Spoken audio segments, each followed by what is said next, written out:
Bismillahirrahmanirrahim. Assalamualaikum warahmatullahi wabarakatuh. Selamat datang, selamat bergabung di materi Al-Quran Hadis untuk kelas 7 Madrasah Sanawiyah Negeri 7 Tulungagung. Anak-anakku yang saya banggakan, kita belajar materi Al-Quran Hadis. Untuk bab 1 kali ini kita akan mempelajari Al-Quran Hadis sebagai pedoman hidupku. Kompetensi dasar yang harus kita capai pada pertemuan kali ini yakni 1. Menerima Al-Quran dan Hadis sebagai pedoman hidup manusia. Yang kedua, menjalankan sikap tanggung jawab dalam berperilaku. Yang ketiga, memahami kedudukan dan fungsi Al-Quran Hadis dalam agama Islam. Adapun kompetensi dasar yang keempat, yakni menyajikan kesimpulan tentang kedudukan dan fungsi Al-Quran Hadis dalam Islam. Adapun indikator capaian kompetensi yang harus dimiliki yakni 1. Mendefinisikan pengertian Al-Quran dan Hadis. 2. Mampu menyebutkan fungsi Al-Quran dan fungsi hadis. Berikutnya, menganalisis fungsi Al-Quran dalam kehidupan sehari-hari. Yang keempat, menyimpulkan kedudukan al-hadis sebagai pedoman hidup. Yang kelima, mampu mendeskripsikan cara efektif memfungsikan Al-Quran dalam kehidupan sehari-hari. Kemudian, mampu mempresentasikan ciri perilaku hidup yang sesuai dengan Al-Quran dan hadis. Demikian tadi indikator pencapaian dari kompetensi dasar yang harus dimiliki oleh anak-anakku semua setelah kita nanti mempelajari tentang Al-Quran dan hadis. Mari kita awali dengan membahas pengertian Al-Quran dan hadis. Pengertian Al-Quran. Al-Quran menurut bahasa berasal dari kata qoro'a yaqra'u Qur'ana, yang berarti membaca atau bacaan. Al-Quran berarti bacaan yang sempurna. Al-Quran berarti bacaan yang sempurna, sedangkan Al-Quran menurut istilah adalah wahyu Allah yang diturunkan kepada Nabi Muhammad SAW secara berangsur-angsur melalui malaikat Jibril, dan membacanya adalah ibadah. Poin penting dalam Al-Quran ini yang harus kita ketahui bersama adalah yang pertama, Al-Quran merupakan kalamullah, bukan ucapan Nabi Muhammad SAW ataupun malaikat, bahkan makhluk lainnya, tetapi semata-mata memang firman Allah Subhanahu wa Ta'ala. Selanjutnya, Al-Quran merupakan mukjizat, artinya hal luar biasa yang diturunkan kepada Nabi Muhammad SAW. Untuk yang ketiga, Al-Quran diturunkan atau difirmankan secara mutawatir. Maksudnya di sini yakni riwayat yang disampaikan oleh 3 orang atau lebih yang memiliki kualifikasi sebagai orang-orang berakhlak mulia, sempurna kemampuan hafalannya, dan tidak pernah berbohong. Itu maksud dari mutawatir. Kemudian yang keempat, membacanya merupakan ibadah. Membaca Al-Quran menjadi tanda keimanan seseorang. Semakin tinggi imannya, semakin sering dan sungguh-sungguh membacanya. Itu adalah poin-poin penting di dalam kita memahami Al-Quran. Anak-anakku, untuk selanjutnya pengertian hadis. Hadis dari segi bahasa artinya kabar, berita atau yang diberitakan, baru, mudah, cerita, dan riwayat dari Nabi Muhammad SAW. Sedangkan menurut istilah adalah ma udhifa ilan Nabi sallallahu alaihi wasallam min qaulin au fi'lin au takririn au sifatin. Artinya segala sesuatu yang bersumber dari Nabi Muhammad sallallahu alaihi wasallam, baik itu perkataan, perbuatan, takrir atau persetujuan ataupun yang sepadannya. Sekelumit pembukuan hadis. Pada masa Rasulullah SAW, beliau melarang menulis dan mencatat sesuatu dari beliau agar tidak tercampur dengan perkataan Nabi Muhammad SAW. Seluruh hadis pada masa Rasulullah berada dalam hafalan dan ingatan para sahabat. Pada masa Khalifah Utsman bin Affan, barulah penulisan hadis mulai mendapat perhatian dari para sahabat dan tabi'in. Pada awal Khalifah Ali bin Abi Thalib, hadis mengalami perkembangan yang kurang menggembirakan karena mulai timbul hadis-hadis palsu. Tetapi berkat upaya penyelidikan para muhaddisin atau ahli hadis yang penuh dengan ketekunan, hal ini dapat teratasi. Periode penulisan dan kodifikasi hadis secara resmi berlangsung pada masa Khalifah Umar bin Abdul Aziz. Abu Bakar Muhammad bin Syihab al-Zuhri adalah ulama besar pertama kali yang membukukan hadis. Adapun hadis dibedakan menjadi 3 macam. Ini perlu kita ketahui bersama. Yang pertama ada hadis qauliyah, yaitu ucapan-ucapan atau sabda Nabi Muhammad SAW dalam berbagai kesempatan atau keadaan yang berhubungan dengan penerapan hukum atau ketentuan-ketentuan lain dalam Islam. Contoh, al-mu'minu lil mu'mini kal bunyani yashuddu ba'duhu ba'dhan. Artinya, orang mukmin dengan orang mukmin lainnya bagaikan sebuah bangunan satu sama lainnya saling menguatkan. Untuk macam hadis yang kedua ada hadis fi'liyah. Dari kata fi'liyah yang secara harfiah itu berarti perbuatan. Di sini hadis fi'liyah memiliki makna yaitu perbuatan atau perilaku Nabi Muhammad SAW untuk memberikan tuntunan atau contoh pelaksanaan ibadah atau urusan-urusan lain dalam agama Islam. Contohnya, kana Rasulullah sallallahu alaihi wasallam yusawwi sufufana idza kumna lis-sholati fa idza stawaina kabbar. Rawahu Muslim. Artinya, Nabi meluruskan saf-saf kami ketika kami akan melaksanakan sholat. Apabila saf-saf kami telah lurus, barulah Nabi SAW takbir. Untuk yang ketiga ada hadis takririyah, yaitu pernyataan atau persetujuan Nabi SAW terhadap suatu perbuatan yang dilakukan sahabat atau seseorang di hadapan beliau, atau bahkan perbuatan seseorang di tempat lain yang dilaporkan kepada beliau sementara beliau diam.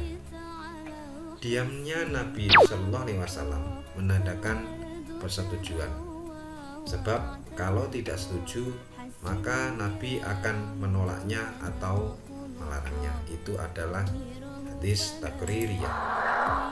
Contoh, kunna nusalli rak'ataini ba'da ghurubi syamsi wa kana an-nabiy sallallahu alaihi wasallam yarana falam ya'murna walam yanhana.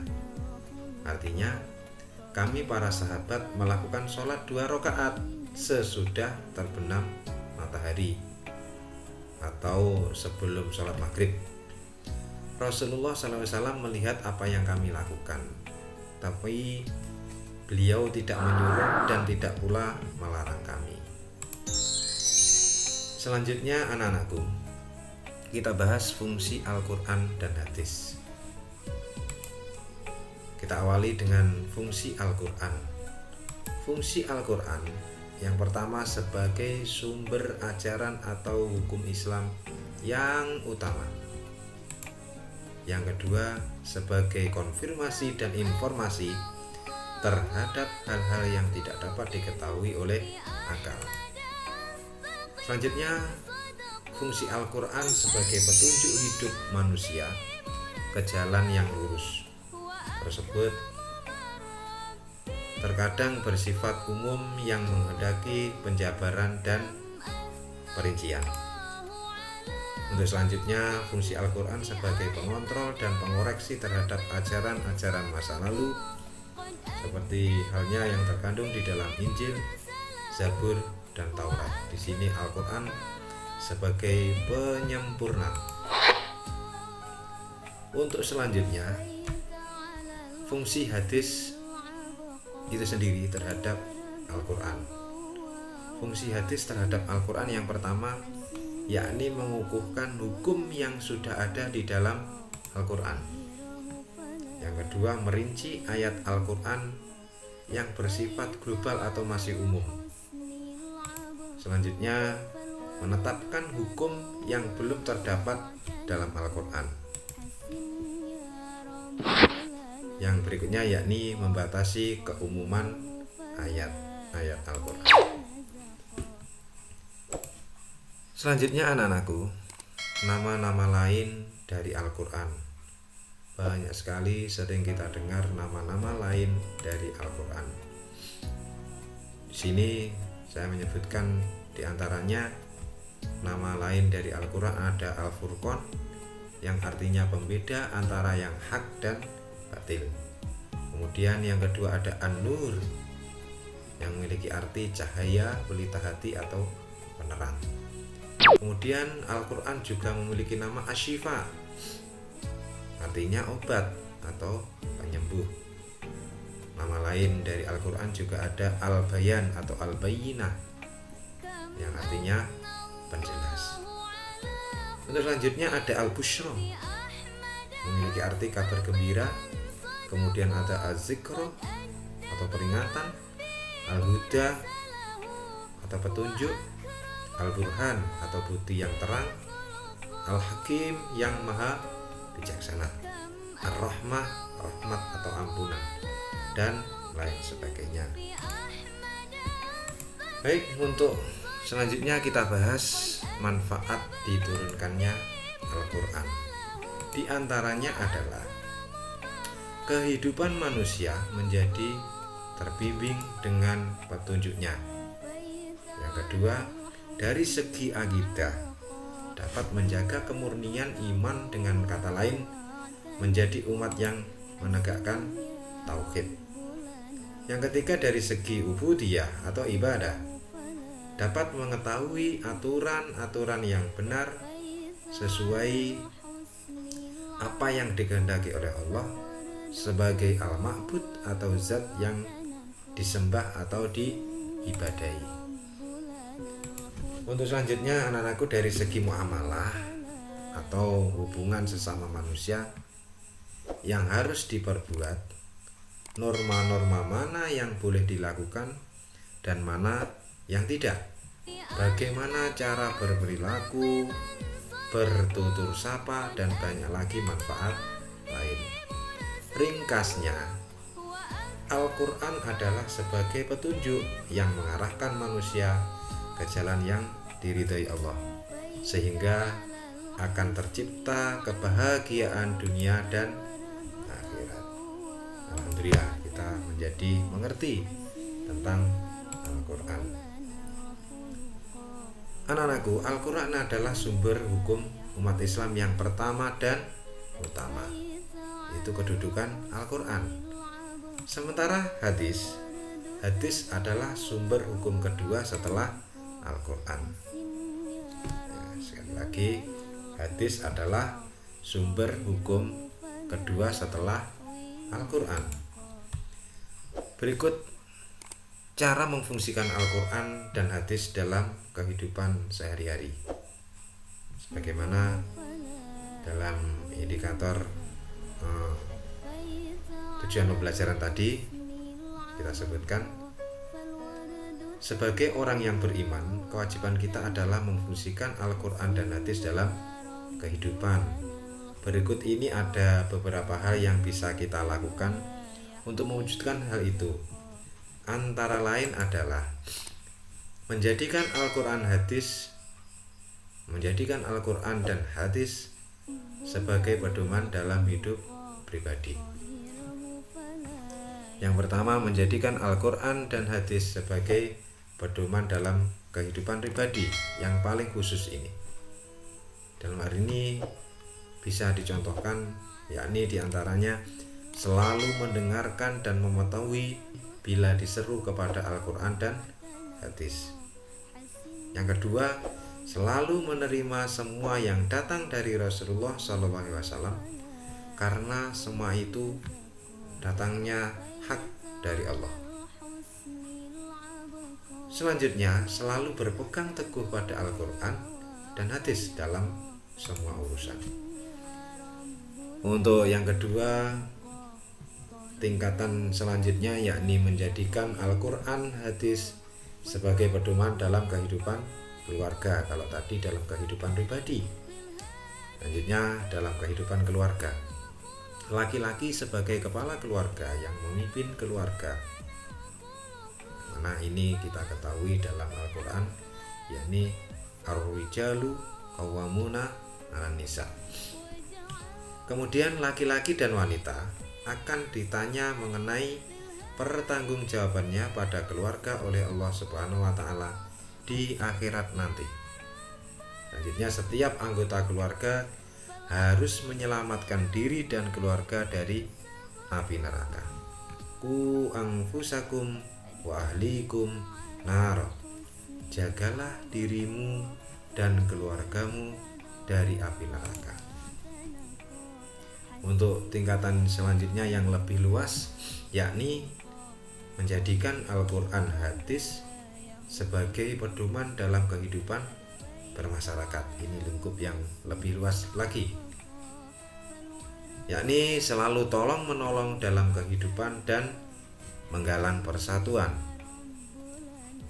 Yang kedua, selalu mengusahakan perdamaian antar sesama mukmin. Yang ketiga, berbuat baik kepada sesama, kemudian menunaikan hak sesama. Lebih luas lagi, menjadikan Al-Quran dan hadis sebagai pedoman dalam kehidupan berbangsa dan bernegara.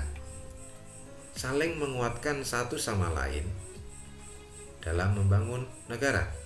Selalu mengutamakan musyawarah dalam menyelesaikan segala macam persoalan yang menyangkut orang banyak.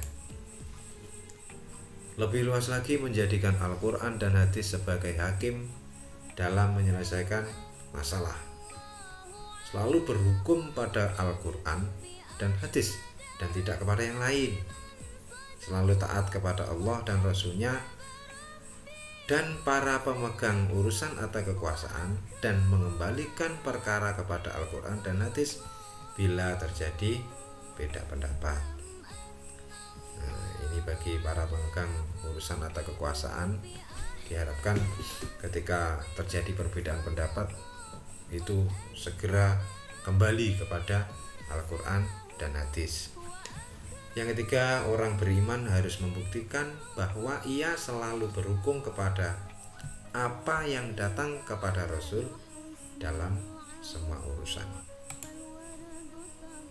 Baik, anak-anak,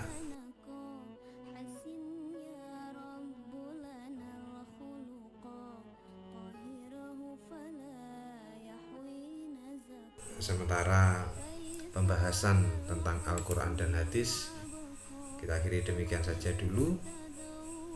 Untuk pertemuan kali ini kita tutup dengan bacaan kafaratul majelis. Subhanakallahumma wa bihamdika asyhadu an la ilaha illa anta astaghfiruka wa atubu ilaik. Terima kasih atas perhatiannya. Saya akhiri. Wallahul muwafiq ila aqwamit thoriq. Wassalamualaikum warahmatullahi wabarakatuh.